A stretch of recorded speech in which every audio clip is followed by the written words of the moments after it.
शन्नो मित्रः शं वरुणः शन्नो भगवत्पर्यमा शन्न इन्द्रो बृहस्पतिः शन्नो विष्णुरुक्रमः स्वाहा। इदं भूतात्मनं शान्त्यर्थम् इदं न मम। ॐ भास्कराय विद्महे दिवाकराय धीमहि तन्नः सूर्यः प्रचोदयात् स्वाहा। इदं सूर्याय इदं न मम। इदं गणपतये इदं न मम।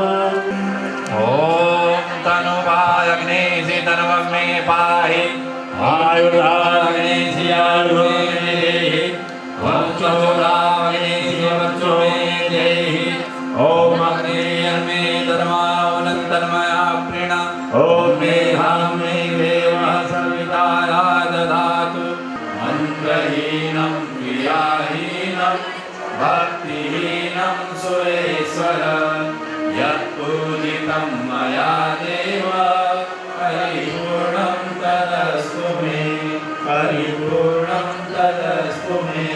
जय गंगा गीता जय गंगा गीता कविता की शाश्वती शक्ति सावित्री सीता जयति जय गायत्री माता जयति जय गायत्री माता जयति जय गायत्री माता। मंगलम भगवान विष्णु मंगलम गरुड़ध्वज मंगलम पुंडरीकाक्षो मंगलाय तनो हरि कीर्तिं द्रविणं ब्रह्मवर्चसं मह्यं दत्त्वा भजत ब्रह्मलोकं माम्।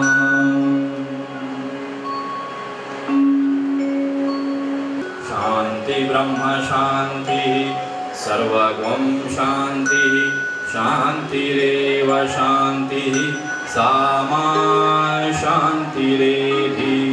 ओम शांति शांति शांति सर्वारिष्ट सुशांतिर्भवतु।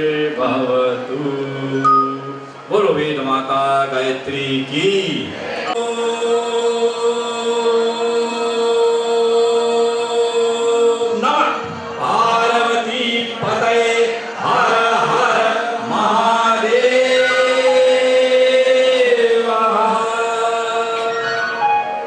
गायत्री यज्ञ ऊर्जा जागरण यज्ञ है।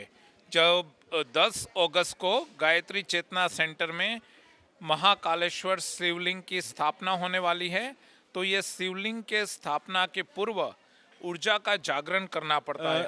आज विशेष रूप से स्मरण किया गया उन श्रद्धालुओं का जो गए थे तीर्थ यात्रा में, पर प्राकृतिक प्रकोप के कारण उन्होंने अपने प्राण त्याग दिए। और कई लोग ऐसे हैं जिनको उस विपदा के कारण कई रूप से शारीरिक और मानसिक आर्थिक हानियां इत्यादि हुई हैं। तो उस संदर्भ से ये जो यज्ञ हैं, प्रार्थनाएं हैं, क्या इनका सचमुच कुछ असर होता है कि हमें उभरने में शक्ति मिलती है?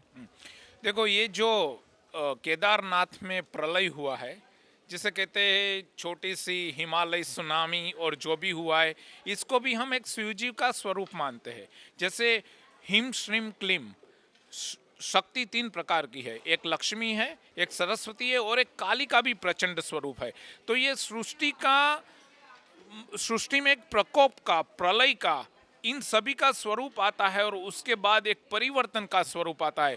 तो इस स्वरूप को भी हम माँ काली की प्रचंड शक्ति या शिव का एक तांडव मानते हैं। लेकिन इसमें मानव के रूप में सर्वधर्म एक ही बात कहते हैं कि मानव के रूप में जो शिव का प्रकोप है या शिव का वरदान है, उसमें मानव एक साधक के रूप में उसके सामने अपनी सेवा व्यक्त करता है। और मैं आपको इंटरप्ट कर रहा हूँ, क्षमा चाहते हो, क्योंकि कल जब अखबार में पढ़ा कि मौसम विभाग ने इस बारे में चेतावनी दी थी कि यात्रियों को 4 दिन के लिए यात्रा स्थगित करने के लिए कह देना चाहिए, पर प्रशासन ने उस पर कुछ कार्यवाही नहीं की।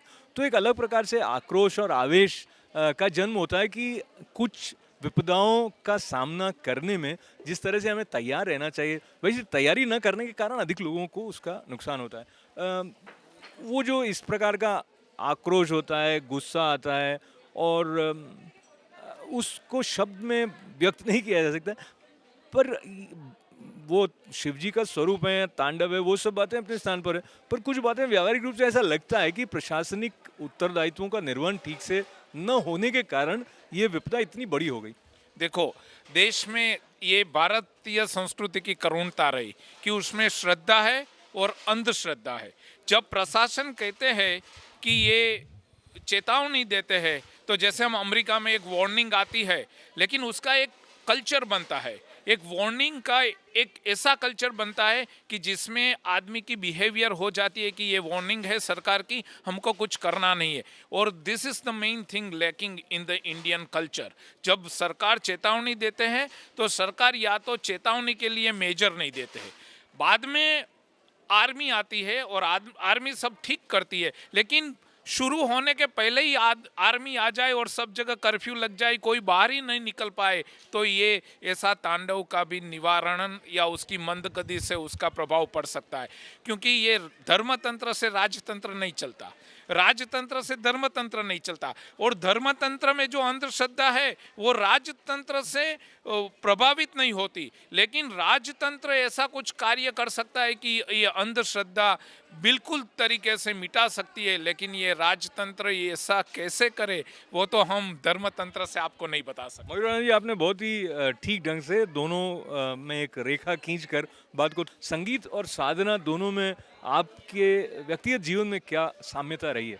जी हाँ, परम पूज्य गुरुदेव ने जो सौसूत्री कार्यक्रम चलाए हैं, इसमें ये कि संगीत को लिए हैं, जिसको नारद परंपरा कहते हैं। एक मनोरंजन से लोक शिक्षण, संगीत के माध्यम से आदमी का आप देखेंगे कि जो गायन की शब्द होता है उसका बहुत एक इफेक्ट पड़ता है, पर उनको स्वरों के साथ एक स्वरबद्ध कर दिया जाए, प्लस उसमें तालबद्ध कर दिया जाए, तो सोने पे सुहागा जैसे काम करते हैं, और जो भी उनका शब्द है वो इफेक्ट कर जाता है। तो हमारे यहाँ प्रज्ञा गीतों के माध्यम से, जैसे कि आपने अभी सुने यहाँ से, ये एक प्रेरणाप्रद गीत जो अंदर से एक तरह से स्प्रिंकल कर जाए, झकझोर दे, जागृत कर दे, इस तरह से संगीत हमारे मिशन में यज्ञ के माध्यम से, भजन संध्या के माध्यम से, दीप यज्ञ के माध्यम से, सारे हमारे जो भी आयोजन होते हैं उस आयोजनों पे हम लोग इस प्रज्ञा गीत के माध्यम से। पुष्कर जी, आप कोई 2 पंक्तियां किसी प्रज्ञा गीत की हमारे दर्शकों तक पहुंचाएं। अच्छा, हमारे यहाँ है प्रज्ञा गीत में, जिसमें हम कहते हैं 2 लाइन का हम सुना रहे हैं। घर घर अलख जगाएंगे हम, बदलेंगे जमाना, बदलेंगे जमाना भाई, बदलेंगे जमाना, घर घर अलख जगाएंगे हम, बदलेंगे जमाना। आप न तो किसी के प्रभाव में जियो, आदमी किसी के दबाव में जीता है, न तो किसी के दबाव में जियो, न तो किसी के प्रभाव में जियो, न किसी वस्तु के अभाव में जियो, यह जिंदगी है आपकी। यज्ञ बैठने वाला असीम आनंद की अनुभूति करता है, नशे की अनुभूति करता है। स्वर्ग की अनुभूति वही होती है जहाँ प्यार और सहकार का वातावरण हो। तो यज्ञ में इसीलिए सबको इनवाइट करते हैं कि आप सब लोग आइए, सबके कल्याण की प्रार्थना करें, मिलजुल कर सबके दुखों को मिटाएंगे, आहुतियाँ देंगे, प्रे करेंगे। और आज का जो यज्ञ है ये तो महाकाल की स्थापना के निमित्त रुद्र गायत्री यज्ञ है, भगवान शिव का यज्ञ है। भगवान शिव पिस्काटवे गायत्री चेतना सेंटर में महाकालेश्वर ज्योतिर्लिंग के रूप में प्रतिष्ठित होना चाहते हैं। ये हिंदू धर्म संसद ने विश्वविद्यालय में निर्णय लिया कि गायत्री परिवार ने अब 45 अश्वमेध यज्ञ कर लिए, अब अश्वमेध के बाद हम ज्योतिर्लिंग की स्थापना कर सकते हैं। और वाजपेयी न्यू जर्सी में किया, 1 लाख व्यक्तियों ने यज्ञ किया और उसमें महामृत्युंजय मंत्र की लाखों आहुतियाँ दी गई। तो अब गायत्री परिवार को अधिकार मिल गया है कि हम ज्योतिर्लिंग की स्थापना पिस्काटवे न्यू जर्सी में करें। तो 10 अगस्त को हम कर रहे हैं।